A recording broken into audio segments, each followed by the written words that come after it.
ಮಹಿಷನನ್ನು ಕೊಂದೆ ಬೆಟ್ಟದಲ್ಲಿ ನೆಲೆಗೊಂಡೆ ಇಷ್ಟಾರ್ಥವ ಕೊಡುವಂತ ಅಷ್ಟಮಹಾಲಕ್ಷ್ಮಿಯೇ ಇಷ್ಟಾರ್ಥವ ಕೊಡುವಂತ ಅಷ್ಟಮಹಾಲಕ್ಷ್ಮಿಯೇ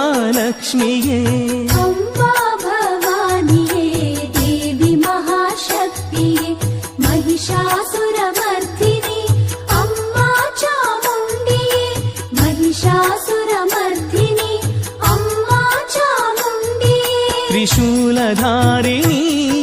ತ್ರಿಮಾತೆ ರೂಪಿಣಿ